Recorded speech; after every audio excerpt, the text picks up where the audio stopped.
back with another review video. And I gotta say, one good movie is what I just saw. A really fucking good movie. I literally just finished watching it. Not even like a minute ago. I gotta talk about it. That's how good it is. I gotta talk about it. It's my first horror movie review. And holy shit. This shit was gas. This movie had me so intrigued, so locked in. I stopped doing what I was doing this shit. I was customizing this shit. Holy fuck. And I had to stop because of how fucking good this movie was starting to get. The movie is called Bring Her Back. It's an A24 movie. And when it's an A24 movie, you know it's gonna be good.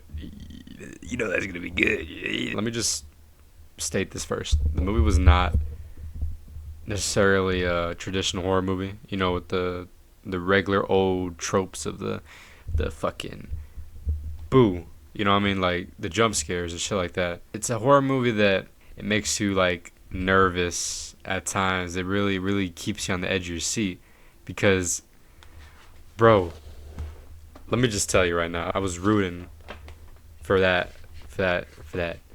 Actually, I can't say that. Her name in the movie is Laura.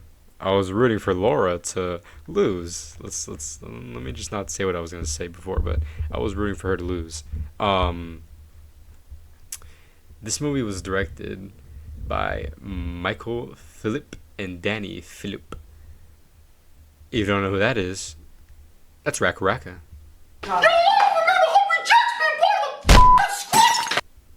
If you were a kid back in watching YouTube back in what was it, 2016, 2017, 2015, around that time, them motherfuckers are making some fucking crazy videos. I mean, fucking Ronald McDonald shit. God. Oh my god. I remember it was back in 5th grade. I just got home. I jumped on the toilet to take a fat shit, and a friend of mine sends me a video by them. Dog. They were throwing each other on a bunch of fucking needles and shit. They were fucking fighting. Fucking being thrown into barbed wire, bro. I love them. They started from YouTube, and now they're directing movies. And they dropped another banger. Their first movie was Talk to Me. I have to rewatch that and do a review video on that. This right here, this movie was fucking nasty. Both nasty as in like, yeah, that shit's disgusting, and nasty like, I don't know why IBM fucking rated it a 7.2 out of 10. This is fucking bullshit. I'm gonna tell you my ratings at the end of the video though, because that's what we're here for, is to hear what my rating is. And you're not gonna hear it until the end of the video. But first we gotta talk about the movie. This movie starts off with fuck, I forgot her name immediately. Oh my god, I suck at movie reviews. How do I forget this shit immediately? We're gonna call her Andy's sister. Andy's sister's blind. Well, not necessarily blind. She's like, she sees. This movie starts off kind of fast. It's not the bad kind of fast though. It's kind of like, oh, this is going pretty fast. It's still interesting though. So it starts off with her trying to make friends with girls. The girls don't like her too much because she's blind, and not to be rude, but her eyes are going all over the place. You know what I mean? Like that. Her brother's basically like her caretaker. He takes care of her the whole time. And they're just getting out of school, and they go home to their dad, to their father. They get home and they find their dad dead. In the shower, on the floor, dead. Some real heavy shit is about to go down after this, so be advised. Yeah, the movie takes a very big downfall when it comes to the shit that happened. Not in a bad way. I mean, like, it goes up a hill in the beginning, giving you, like, very little things to know, and then just shoots you down with information. The dad dies, and they have to be put in separate homes. They don't want that. So they try living together with their aunt, I think it's their aunt, for, like, a couple months. And let me tell you, Laura, the actress that plays the character, the actress's real name is Sally Hopkins, but Laura, her character, is probably one of my most hated fictional characters I'm not gonna justify her actions, but we're gonna talk about why she did what she did. Oh yeah, I should probably mention the movie started off with these videotapes, and this is very important. That's why I bring it up. These videotapes are like it shows. Ooh, St. Petersburg. Hello. I need your help. You need to kill me. I request shit. The videotape shows people that are demons feeding on other people and regular people torturing those demons and regular people recording the actions of what happened. And it gives you an idea that, oh, it's like a quote or something. No, it's just a video of shit happening. Obviously, it probably is a quote, but we'll get to why it's important. When they get to their aunt's house, the normal introductions, they show the room or whatever, blah, blah, blah. And then we're introduced to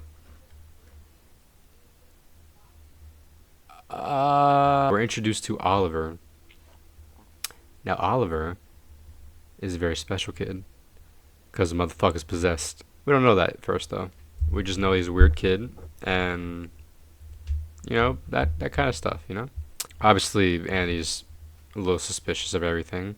Tells his friend that Oliver looks weird. And Laura sees the messages in his phone after he told her not to go through his phone. They have a bit of a tense moment, and he apologizes for what he did, moves on. I should probably not talk about the whole entire movie because if I do, this video is going to be 30 minutes. Basically, spoilers by the way, Laura kidnapped this child. His real name is Cody or some shit. She kidnapped this kid, possessed him with a demon, because these VHS tapes, it's kind of a blueprint to bring people back to life. And why I say that is because Laura is secretly trying to separate Andy and his sister, make a rift between them so he never comes back and he disappears or whatever. That doesn't happen though. We'll get to that. Laura's trying to bring back her daughter, hence the title, Bring Her Back. Piper just so happens to be blind, like Laura's dead daughter, Kathy. And it's fucking crazy because she keeps Kathy's dead body. Bro, there's so much gore in this movie. I love it. The body is like just about to be decomposed, like maggots and shit, but she keeps her body in a freezer. And it's like all shriveled up and dried. And like, it's crazy, bro. Like, the amount of gaslighting that Laura does in this movie is fucking crazy. There's a scene where she punches Piper while she's sleeping and blames it on Andy. Why? Because she can't see. The gaslighting is crazy. Andy, I'm skipping like a lot of the movie, but just know throughout the entire movie, Laura was gaslighting the fuck out of Andy and Piper. Like, she was, bro. It's fucking crazy. It's so fucking crazy. I love this movie. It might be worthy of a DVD purchase, maybe, if I ever get a job, because I'm fucking broke. I'm gonna just skip to the half part of the movie, the good stuff. Well, the whole movie is fucking good. I don't know why I'm saying that. It's revealed, obviously, I already said this, the blueprint of the VHS. The VHS tape is a blueprint to bring people back to life. Her idea is to kill Piper by drowning her the same way her daughter drowned and died, and having the beast that's possessing Oliver put her daughter's soul into Piper's soul, into Piper's body. And let me tell you, it was an intense scene, because what happens is Laura brings Piper to a YMCA place so she can get back home and prepare things, because Andy's gone, so she can commence her plan. But what happens is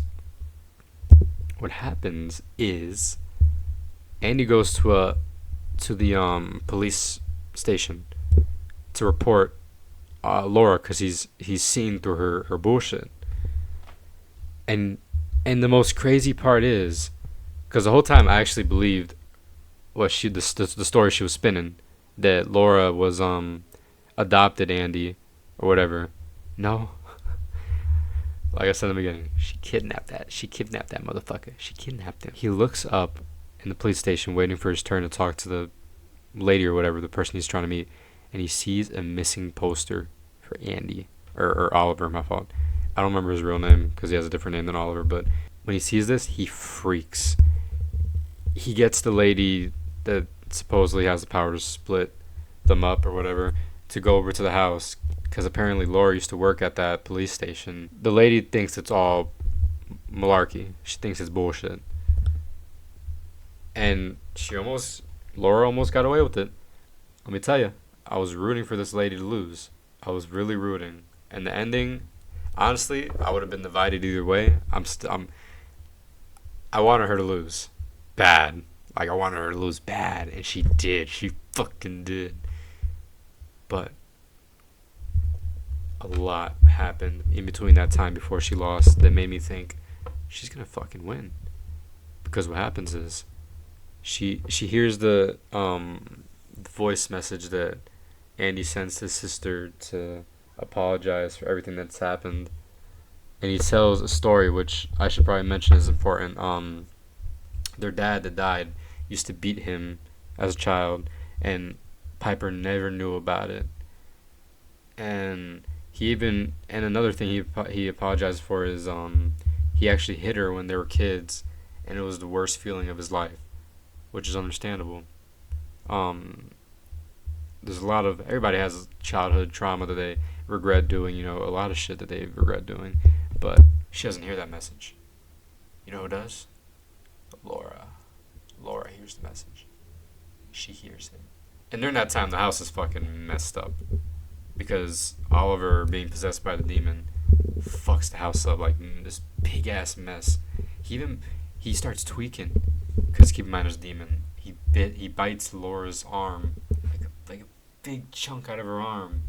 It's fucking graphic. And then this motherfucker starts biting himself. It's crazy. She hears the message and she starts rushing to clean the house. I gotta say the acting in this movie was great.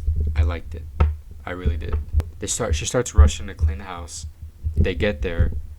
The lady that, has the power to split them up, she goes in first because she doesn't want Andy anywhere near her because she thinks he's the guy in the wrong. And she almost believes it. She sees the entire house clean, but then Laura shows that she's bleeding. That's where the lady starts getting suspicious. And then Laura starts tweaking. And then she's fucked. And Andy, sneaking around, finds Oliver eating the face of Laura's deceased daughter. And when he calls the lady over to see it, the moment she sees it, she fucking books it. She fucking books it. I've never seen an old lady make such haste. Her ass was running faster than Sonic. Her ass could be faster than fucking Wally West. They start running to the car, to escape and call the police or whatever. Laura, straight demon time, fucking rams the old lady with a car, killing her and knocking out Andy.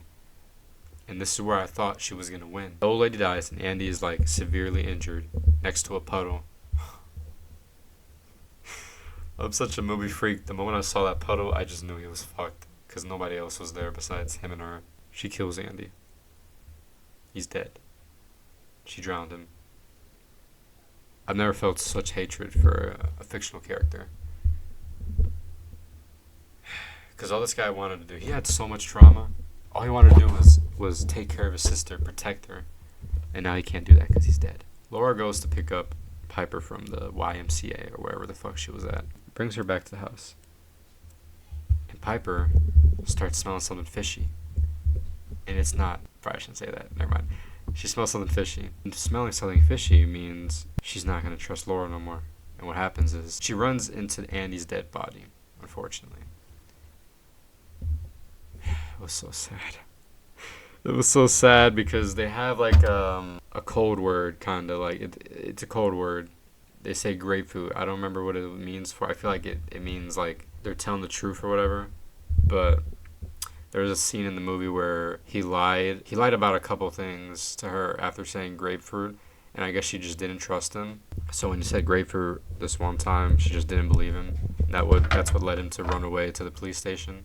Laura finds her and then tries to drown her. And I honestly thought this motherfucker was gonna win. Because Piper's blind. What was she gonna do? She's drowning her in the pool, and it's such an intense scene. I was literally praying a miracle would happen. And the miracle was kind of lame, if I'm being completely honest. So let me just paint the picture. Piper, in the last minute, the last couple seconds of before she dies, scratches Laura's face. She doesn't die, by the way. That was probably the wrong thing to say, but she scratches Laura's face. It kind of like, I guess you could say, knocks some sense into her. And Laura wakes up and realizes what she's doing. And she stops midway and lets Piper go, which I think is just kind of lazy. I mean, let me also paint you another picture. The reason she's doing all this is because she misses her daughter dearly. She's so far into the shit that why would you stop? You're too far in. I guess, you know, she realized what she's doing is bad, but it's like, if you're that far in, why are you stopping? Well, I mean, you can stop either way. It's your choice. But I kind of wish she got like fucking molly rocked or something. She escapes, but Aunt Oliver, being possessed by the demon, attacks her to finish the ritual, but fails. And he sees a paper. The demon sees, or I guess both of them, because they both control the body, see a paper of the missing boy, you know, him, or whatever. And he kind of snaps himself back. And I also forgot to mention there's like a circle around the house that, you know, keeps the demon inside Oliver. But he steps over that line to get rid of the demon, and it works. Piper's safe. Laura decides to just off herself and die peacefully with her child in her arms. And the Oliver kid is safe. Demon gone. The movie just ends like that. A bit of a not too satisfying end. It's kind of a common ending. You know, the one character gets away and it just ends like that. They're safe. But then again, it's alright. It was very satisfying ending. I loved it. I love the visuals. I like how they shot most of their scenes. It was great. They had scenes where like Oliver, because you know he's possessed by a demon, you can see the demon's horns and like face on his body. It's only in like blurry reflections, and I just thought that was so fucking cool. There's even a scene. Oh my god. That's why I love Raka Raka. They go all out with the fucking blood and shit. There's a scene where Oliver, as the demon kid or whatever, takes a knife and just starts but he starts cutting the inside of his mouth. God, that was just fucking wild. Let me never do that again. This movie was crazy. I love this movie. I think you guys should go watch it. It's on Max. But yeah. Bring Her Back by Raka Raka, A24 Studios. This is my first movie on this review channel that I'm going to give it an 86%. That's the highest I've rated anything. That's how good it is. Nothing's grades 90. It was close, but I'm rating it an 86. It's a good movie. Go watch it. Please. I need more Raka Raka movies.